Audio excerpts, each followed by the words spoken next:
नमस्कार, संस्कृति आईएएस के इस यूट्यूब चैनल पर आप सभी का स्वागत है। मेरा नाम है प्राची मिश्रा। आप सभी देखते रहते होंगे केंद्र और राज्य में किसी न किसी चीज को लेकर के विवाद हमेशा छिड़ा रहता है, चाहे वो पानी को लेकर के हो, चाहे वो नदियों को लेकर के हो, चाहे वो किसी बांध से संबंधित प्रोजेक्ट को लेकर के हो।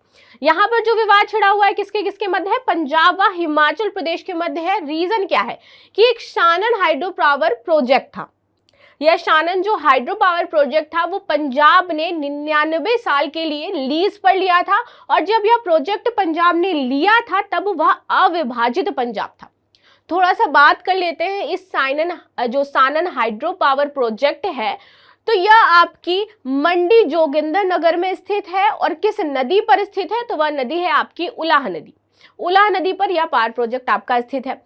चूंकि अब ये जो लीज का समय था वो समाप्त हो चुका है, पंजाब ने 99 साल के लिए इसे लीज पर लिया था, समय इसका 2 मार्च को समाप्त हो गया है। इसके पश्चात केंद्र सरकार 1 मार्च को नोटिस जारी करता है कि ये जो प्रोजेक्ट है ये कंटिन्यू पंजाब के जो अधिकार क्षेत्र में है वह अब नहीं रहेगा, क्योंकि 99 साल कंप्लीट हो चुके हैं।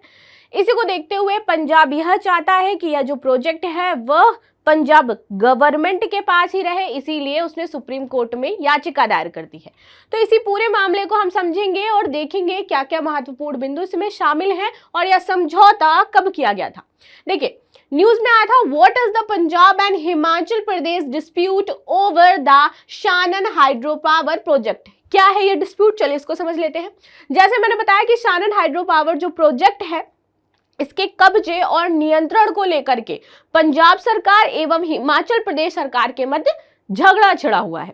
ठीक है, इसी को लेकर के सुप्रीम कोर्ट में इससे संबंधित याचिका दायर कर दी है पंजाब ने। आगे बात कर लेते हैं शानन हाइड्रो पावर प्रोजेक्ट के बारे में, जो यहाँ पर आपको दिखाई देगा, और ये है आपका जोगिंदरनगर, जो कि आपका मंडी जो यहाँ का जिला है यहाँ पर स्थित है।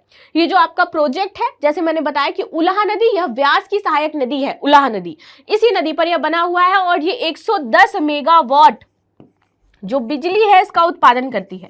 कितना? 110 मेगावाट। तो ये इंपॉर्टेंट हो जाता है इस स्थिति में। इसकी क्षमता जो है वो 110 मेगावाट उत्पादन की क्षमता है। आगे बात कर लेते हैं इसमें, तो Shanan hydro power project Himachal Pradesh के मंडी जिले के जोगिंदरनगर में है। यह व्यास की सहायक नदी उलाह पर स्थित है और इसकी क्षमता 110 है, जैसे अभी मैंने आपको बताया। वर्ष 1925 में इसे अविभाजित पंजाब को 99 साल के लिए लीज पर दिया गया था, और लीज अग्रीमेंट मंडी के तत्कालीन राजा जोगिंदर बहादुर और पंजाब के जो चीफ इंजीनियर हैं, उनका नाम क्या है, वो ब्रिटिश अधिकारी थे, कर्नल बीसी बैटी के बीच हुआ था। ठीक है, तो इन दोनों के मध्य हुआ था 1925 में। ठीक है, आगे बात कर ले 1966 में, जब आप देखोगे राज्यों का पुनर्गठन होता है, उस समय यह परियोजना पंजाब को दे दी जाती है। ठीक है, आगे बढ़ते हैं। शानन हाइड्रो पावर प्रोजेक्ट पर पंजाब की लीज 2 मार्च 2024 को समाप्त हो चुकी है, और हिमाचल प्रदेश सरकार के अनुसार, क्योंकि यह 99 साल के लिए लीज पर पंजाब ने लिया था। अच्छा, लीज जो मैं बार बार कह रही हूँ उसका मतलब क्या होता है? लीज का मतलब होता है कि जैसे मैंने कोई चीज किराए पर आपसे ली हो कुछ सालों के लिए, उसका पैसा मैंने आपको इकट्ठे दे दिया हो एक साथ। मान लीजिए कि मैंने 10 साल के लिए कोई दुकान है वो लीज पर ली, और 10 साल का जो उसका रेंट है एज अ पगड़ी मैंने वो आपको दे दी है, 10 साल का इकट्ठा रेंट।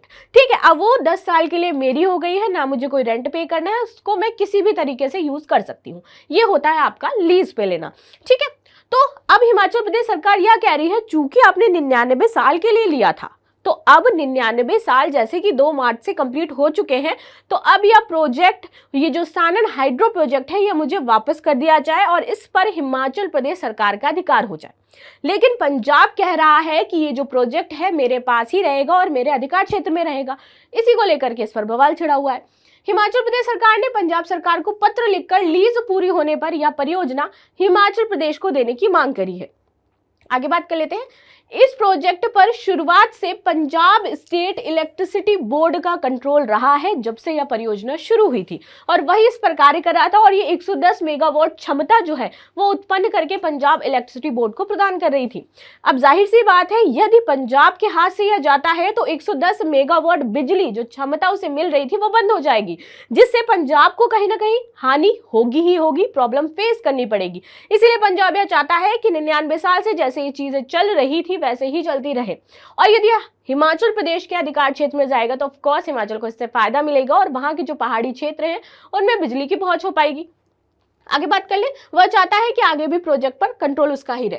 केंद्र सरकार ने लीज पूरे होने से एक दिन पहले 1 मार्च को यथास्थिति बनाए रखने का आदेश दिया है कि जो स्थिति थी वैसी ही बनी रहनी चाहिए। चलिए आगे बात कर लेते हैं उल्हा नदी के बारे में जिस पर यह बना हुआ है। देखिए, उल्हा नदी हिमालय की धौलाधार श्रृंखला में स्थित थमसर ग्लेशियर जो कि हिमाचल प्रदेश से निकलती है यहां पर है। ये तियुन नाला के नाम से भी जाना जाता है और उल्हा नदी ब्यास नदी में जाकर के मिल जाती है। तो जैसे मैंने बताया ये प्रोजेक्ट इस अकॉर्डिंग चल रहा था इस टाइम से और इसमें ये डिस्प्यूट चल रहे थे, ठीक है।